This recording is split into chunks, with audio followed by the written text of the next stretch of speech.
कांग्रेस लूटना चाहती है जिंदगी के साथ भी, जिंदगी के बाद भी, मना कर रहे हैं, ऐसा कुछ प्लान ही नहीं उनका। नीरज जी देखिए, एक तो हमें समझ में नहीं आता है, कांग्रेस पार्टी की ऑफिशियल प्रवक्ता, उनकी सोशल मीडिया की हेड, उनके विधिवत वेरीफाइड अकाउंट से कुछ ट्वीट हो जाता है तो कहते हैं अकाउंट हैक हो गया।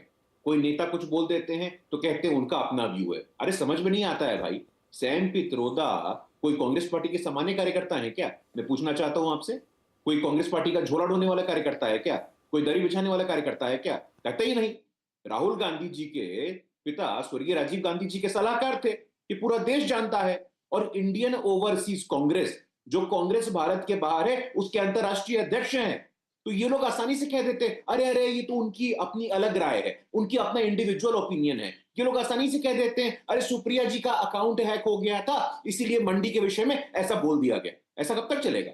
देखिए, आपने बिल्कुल सही कहा, इनका जो वैचारिक आधार है वो बिल्कुल समाप्त हो चुका है। हम लोग बिहार से ताल्लुक रखते हैं नीरज जी। बिहार में 20 साल पहले जब लालू जी का शासन था और यहां पे नक्सल हिंसा खूब होता था, और नक्सल हिंसा में सतीश जी बैठे हुए बता पाएंगे, एक नारा चलता था, और नारा था, भोजपुरी में था कि अब की सावन भादो में, सावन भादो महीना होता है, तो नारा था कम्युनिस्टों का कि अब की सावन भादो में गोरी के कंगन कादो में। अब की सावन भादो में, जो सावन और भादो का मौसम आएगा, तो उसमें कादो कीचड़ में हम गोरी का कंगन ले आएंगे। अब गोरी का कंगन कैसे लाएंगे? तो ये कांग्रेस पार्टी के सैम पित्रोदा जी ने स्पष्ट कर दिया है, जो लगातार विरासत के लाभार्थी रहे हैं। कांग्रेस पार्टी में कौन? जवाहरलाल नेहरू जी। उनके बाद कौन? उनकी बिटिया इंदिरा गांधी जी। उनके बाद कौन? तो उनके बेटा राजीव गांधी जी। उनके बाद कौन? तो उनकी पत्नी सोनिया गांधी जी। उनके बाद कौन? तो उनका पुत्र राहुल गांधी। अरे ऐसे होता है क्या?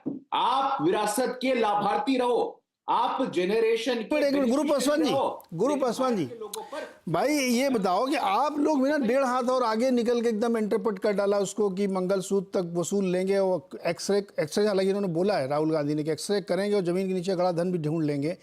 आप भी तो डेढ़ हाथ आगे पहुंच गए, कहाँ तक पहुंच गए? तो एकदम खारिज कर दिया उन्होंने, ऐसा कोई इरादा नहीं। एक मिनट रुको, ऐसे मना कर रहे हैं सुनील जी, इरादा है क्या? देखिए बात समझ लीजिएगा, पहली बात तो उस परिवार के ऊपर लांछन लगाया जा रहा है जिससे अपने खुद के घर तक को देश के लिए न्यौछावर कर दिया, जिससे अपने पूरा सोना सब चीजें न्यौछावर कर दी, जिन्होंने अपना एकमात्र जो आवाज था आनंद भवन, वो भी देश के लिए न्यौछावर कर दिया। आप उसके ऊपर अगर लांछन लगा रहे हैं तो ये अपने आप में दुर्भाग्यपूर्ण बात है। जिन्होंने अपने, देखिए कल भी सोनिया गांधी जी ने यही कहा कि सोनिया गांधी जी का मंगलसूत्र देश के लिए न्यौछावर हो गया। अगर इंदिरा गांधी जी की बात करें तो इंदिरा गांधी जी वाहिद एक महिला थी जिन्होंने अपना पूरी जो निजी संपत्ति थी वो देश की लड़ाई के लिए समर्पित कर दी जी। अगर आप ऐसे में भी, अगर आप ऐसे परिवार पे ऐसी लांछन लगा रहे हैं, लांछन नहीं लगा रहे सुनील, मैं देखो मुझे कोई इंटरेस्ट नहीं किसी परिवार के ऊपर, मैं तो सीधे सवाल पूछ रहा हूँ और आप बैक कर गए। मतलब क्या करते हैं इसको, क्या कहते हैं हिंदी में, पीछे हट गए आप अपने बयान से, सैम पित्रोदा को डिसोन कर दिया आप। देखिए अच्छे से समझ लीजिए, गरीब की थाली के लिए हमारी प्रतिबद्धता पहले भी थी, आज भी और आगे भी रहेगी। हम गरीब के न्याय के लिए प्रतिबद्ध हैं, भले उससे अगर कुछ। देखिए सुनील जी, एक मिनट सुनिए ना एक मिनट। देखिए मैं जो कह रहा हूँ ना, जैसे भाजपा वाले कहते थे मंदिर वहीं बनाएंगे हम, ताल ठोक के कहते थे, खड़े थे उस पर, पीछे नहीं हटे कभी। आप भी पीछे मत हटिए, या तो फिर लिखिए मत, बताइए मत। देखिए जनता में कंफ्यूजन होता है। देखिए ये एक मिनट सुनील जी सवाल पूरा होने दीजिए। घोषणा पत्र में कहीं बता दीजिए सुनील जी सवाल अभी सुनाओ फिर से दोबारा। राहुल जी ने कहा है, राहुल जी ने कहा है कि घोषणा पत्र में हमने डाल दिया है ये कैलकुलेशन करके कि कैसे वसूली की जाएगी 16 लाख करोड़ में से कुछ पैसे की। मैनिफेस्टो में बताइए ना कहां लिखा हुआ है। मैं राहुल जी की मानूंगा, मैं कागज में लिखी क्यों मानूं? मैं तो मानूं आंखन देखी, जो सामने सुन रहा हूं उसको मानूंगा कि वो जो कागज लिखा गया उसमें मान लूंगा मैं। आप हर ढंग का तर्क अपने पास नहीं ले सकते, या तो आप मैनिफेस्टो की बात करिए, मैनिफेस्टो में कहां लिखा हुआ। मैं तो वो करूंगा जो राहुल जी ने कहा, मैं वो मानूंगा जो मोदी जी कह रहे हैं। मैं तो नहीं मानूंगा कागज की, विरासत टैक्स की बात। एक ही बात मानूंगा जो नेता कह रहा है। राहुल जी ने कहा है, मैं मान रहा हूं, वो आप स्टिक नहीं कर रहे हैं उसमें। वाजपेयी जी मेरी बात सुनिए, और उसका फिर भाजपा तरह से इंटरप्रिटेशन कर रही है। जो पार्टी हम पे आरोप लगा रही है ये वो पार्टी है जिसके नेता जब विदेश मंत्री थे और इंफॉर्मेशन मिनिस्टर थे, तब संपत्ति के अधिकार को फंडामेंटल राइट से स्क्रैच किया गया है। जब उस जमाने में अटल बिहारी वाजपेयी जी थे, 44वें संशोधन किससे लेके आए? 44वें संशोधन जिससे हिंदुस्तान तो अब केशवानंद भारती केस डिस्कस करेंगे आए बैठ के करें, चलो अब केशवानंद भारती केस हम लोग डिस्कस करें जिससे संपत्ति का मौलिक अधिकार हटा दिया। आप भी मतलब कहाँ लेके पहुंच जाते हो यार सुनील जी? 44 संशोधन क्यों नहीं बात करेंगे? सुप्रीम कोर्ट में डिस्कस करें क्या? हम वो नहीं डिस्कस करें, हमें तो आज डिस्कस करना है। नहीं अभी रुको सर रुको भाई साहब। गुरुप्रकाश जी, ये कहाँ से आप लोग एकदम निकाल लाते हैं कि घर खोद के पैसा निकाल लिया जाएगा, मोटरसाइकिल उठा ली जाएगी, ये सब जो आप लोग कह रहे हैं रैली में, ये क्या है? नीरज जी देखिए, सुनिए यात्रा भैया आप सुन लीजिए भैया, अरे हद कर रहे हैं आप। अरे आपके पार्टी के नेता कह रहे हैं जिसकी जितनी हिस्सेदारी उसकी उतनी भागीदारी, कम से कम शो पे तो न्याय करिए ना। लगातार आधे घंटे से बोल रहे हैं आप, हम लोग कुछ नहीं बोले तो चुप हैं। थोड़ा सुनने का अभ्यास डालिए। देखिए नीरज जी, बड़ा पॉइंट क्या है, ये कांग्रेस के मानसिकता का प्रतीक है। मैं क्या कह रहा था, जब ये खुद विरासत के लाभार्थी रहते हैं लेकिन लोगों के विरासत पे इनको संदेह पैदा करना है। प्रधानमंत्री मोदी जी ने एक प्रकार से जन जन के 54 करोड़ खाते खोले, जनधन खाते खोले, और ये उन जन जन का धन लेना चाहते हैं। ये तो स्पष्ट हो गया ना। देखिए जैसे मैंने बोला और मैं पुनः बोलता हूं, लोगों का लेंगे। सैम पित्रोदा जी जो हैं, ये कोई सामान्य कार्यकर्ता नहीं है।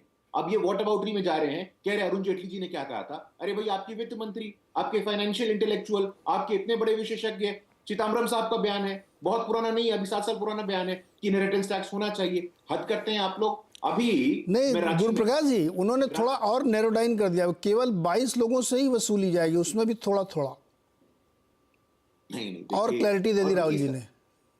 नहीं, इसका आधार क्या है भाई? इसका आधार क्या है, मैं आपसे पूछना चाहता हूं। हमारे देश में संविधान नहीं है, हमारे देश में संस्थानें नहीं है, संवैधानिक संस्थानें अपना काम करेंगी। आपको ये नैतिक अधिकार किसने दिया है भाई? मेहनत से, पुरुषार्थ से, पराक्रम से जो पैसे कमाए जाते हैं वो पीढ़ी दर पीढ़ी जाते हैं, लेकिन आपको ये आधार किसने दिया है? देखिए कुल मिला के बात इतनी नहीं एक मिनट गुरुप्रकाश जी सुनो, यहाँ पे एक डिफरेंस है। देखिए सरकार अगर चाहे तो इनहेरिटेंस टैक्स लगा सकती है, उसके तर्क हो सकते हैं, बहुत सारे देशों में लगता है, अमेरिका में भी लगता है। अभी देखो डिटेलिंग नहीं मालूम, सुनील जी बता नहीं रहे, लेकिन अमेरिका में अलग अलग फेडरल स्ट्रक्चर के तहत लगता है, 5 से 40% का रेट है उसका।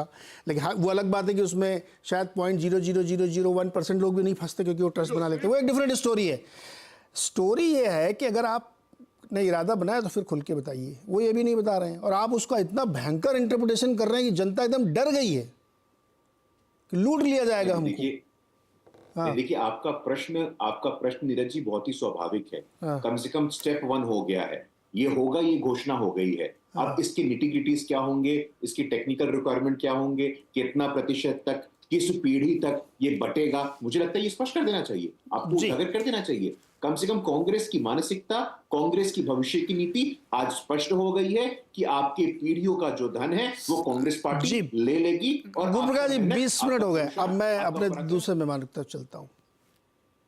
टैक्स गुरु, पहले टैक्स गुरु साहब शरद कोहली जी, रीडिस्ट्रीब्यूशन का तरीका ठीक है, ये कैसे होगी वसूली?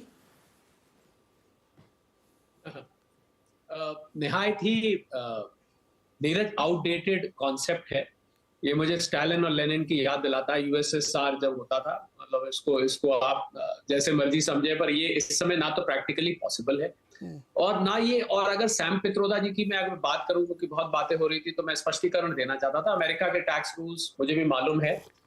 अमेरिका में केवल 6 स्टेट्स स्टेट लेवल पर इनहेरिटेंस टैक्स लगाती है, जो 1 से 20% है। सैम पित्रोदा जी ने उसको 55% कह दिया। मालूम नहीं उनकी टैक्स की जानकारी कितनी सुदृढ़ है। फेडरल लेवल पे नहीं लगता है, स्टेट लेवल पे लगता है। सब लोग जानते हो कि अमेरिका में 2 लेवल पे टैक्स लगता है, स्टेट और फेडरल पे, यानी सेंटर और स्टेट। हमारी देश की भाषा में बोले तो 1 और 20% के बीच में लगता है। भारत में 1985 तक ये लगता था।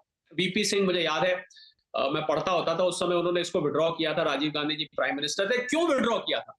क्योंकि ये इक्विटेबल डिस्ट्रीब्यूशन ऑफ वेल्थ में नाकामयाब रहा था, इसकी ऑब्जेक्टिव नहीं थी, और उसको बचाने के तरीके लोग ढूंढ रहे थे। आपने बिल्कुल ठीक कहा कि उसमें ट्रस्ट बना के और तरीकों से। और अमेरिका और हमारा जो सिस्टम है, सोशो इकोनॉमिक फैब्रिक बिल्कुल फर्क है। अमेरिका में परिवार और तरीके के होते हैं, हमारे यहाँ परिवार में माता पिता अपने बच्चों के लिए कमाते हैं, पीढ़ी दर पीढ़ी मेहनत करके अपने बच्चों को पास ऑन करते हैं। अमेरिका में परिवार की जगह लिव इन रिलेशनशिप्स होती हैं। बच्चे को 10 साल का जब 10वें ग्रेड में आता है, उसको इंडिपेंडेंट रहने के लिए भेज दिया जाता है, और कुछ सालों बाद बहुत सारे बच्चों को अपने माता पिता के नाम भी नहीं याद रहते। तो ऐसे देश में और भारत का कंपैरिजन करना, it's like comparing apples and oranges. पहली बात कि बिल्कुल सिरे से खारिज करने वाली बात है। और जहां तक बात है कि बार बार ये बात हो रही है, अभी हमारे माननीय कांग्रेस के प्रवक्ता एक बात कह रहे थे कि ये राहुल गांधी जी और कांग्रेस इसको डिसोन करती है, पर ये तो उसको रेजोनेट करता है। एक अंग्रेजी में शब्द होता है रेजोनेट। जो राहुल गांधी जी ने कहा वही सैम पित्रोदा जी ने कहा, और राहुल गांधी जी ने फिर कह दिया कि 16 परिवारों को। नीरज, अगर इसमें इतनी सी भी सच्चाई है तो आप तो एक ऐसे चैनल पर बैठते हैं जहां पर दिन भर हम कॉर्पोरेट वर्ल्ड की बात करते हैं, उनके रिजल्ट्स की, उनके शेयर मार्केट्स की हम बात करते हैं। आपको अगर ये कहीं भी है तो शुक्र है कि, जो मैं व्यक्तिगत रूप पे कह रहा हूं, इसको अन्यथा ना लिया जाए, शुक्र है कि जो देश भर के सर्वेज हैं वो इस समय बाकायदा मेजॉरिटी भाजपा और एनडीए को दे रहे हैं।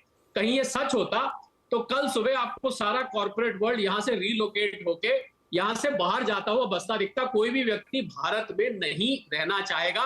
ये बैड रॉबिनहुड प्ले है। ये कहीं से भी ना तो प्रैक्टिकल है, ना इसके लॉजिस्टिक्स हो सकते हैं, ना आज की टाइम में ये इंप्लीमेंट किया जा सकता है। मुझे लग रहा है एक डेस्परेट अटेम्प्ट है कांग्रेस का। मैं राजनीतिक विश्लेषक नहीं हूं, पर मुझे इतना जरूर दिखाई दे रहा है अर्थशास्त्री होने के नाते और टैक्स एक्सपर्ट होने के नाते कि एक डेस्परेट एफर्ट्स है कि अब ये पतंग हाथ से छूट रही है।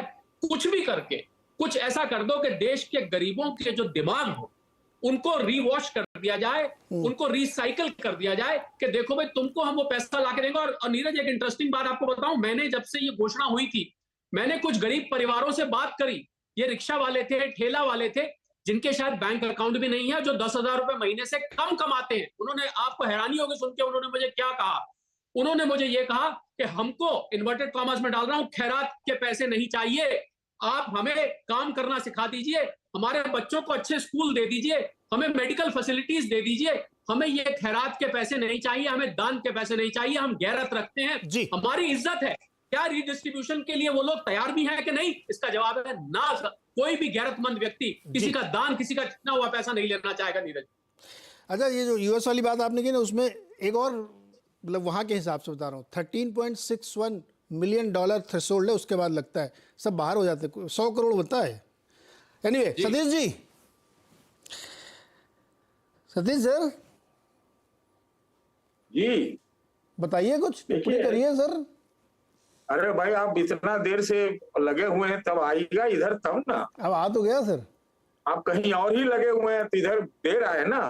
आ गया। देखिए, मैं भारतीय जनता पार्टी से पूछना चाहता हूं, प्रवक्ता गुरुजी हमारे मित्र हैं, वो कास्ट और इकोनॉमिक सेंसस के खिलाफ है या पक्ष में?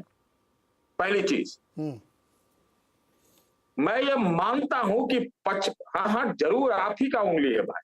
55 साल में जो इनइक्वालिटी आई है, मैं उसको मानता हूं।